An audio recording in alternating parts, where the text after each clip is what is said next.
Today I'm going to go through the slide drill. Now you often see people use these in certain calisthenic skills. Commonly you'll see them in things like the zombie press to handstand, where you slide into like a pike press or a straddle press handstand. You can use sliders, you can use, I've got a foam mat there, you could use cardboard on a hard floor. I recently done a video showing variations using the rower, a fitball and gymnastic rings. But this type of training can be very beneficial for someone working towards yoga transitions from a down dog, transferring weight that's back in their feet and want to transfer weight into the upper back, shoulders, and then go forwards into movements at the front. So it could be an arm balance like a crow or a crane position, or just taking the weight forwards to go up to start working towards press handstand. Or if you already have press handstand, you could actually obviously go up into the press handstand. They're great for just general core conditioning.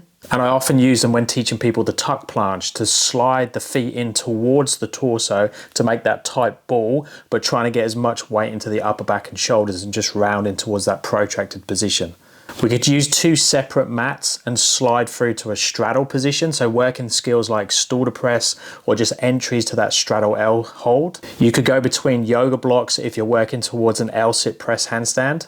If you are working movements like the zombie press, you could do the straight arm version, which is seen as the harder version, or you could work the bent arm version, which is slightly easier. So I'd recommend you experiment with different surfaces, different entries and exits. If you're working towards press handstand, obviously you can involve it in that and try and use some momentum to help you go up to your press. Or if you're not quite ready for the press handstand yet, just going into that position and trying to get into a compressed position where the hips are very high and you're trying to decrease weight out of the feet. And you could just go into an arm balance from there. It doesn't have to be a press handstand. Before you start to slide in, especially if you're into that push-up type position, that long body position, make sure you go into a slight posterior tilt. You'll notice I do it here just before I start to come in. And I also round the upper back and shoulders to make that very strong. You don't want to be collapsed and then try and drag in or slide in a collapsed position. You want to feel like you're very strong and your body's very connected between your hands and the feet. Let me know if you're using any of these slide variations already, whether that's in your yoga practice, your calisthenic strength movements, or your hand balancing. I'll be interested to know what skills you're using it for and what type of setup, what you're using to slide. Oh, two other things. Do you like the new hat? And also, we've just released the booking links for the UK workshops that I'm doing in August. So I'll stick them down in the description below.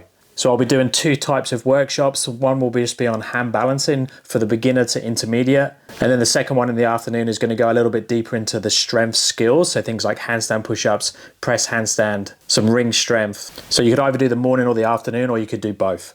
Let me know down in the comments if you have any questions. Thumbs up and subscribe would be appreciated, and I'll speak to you next time. Thanks, guys.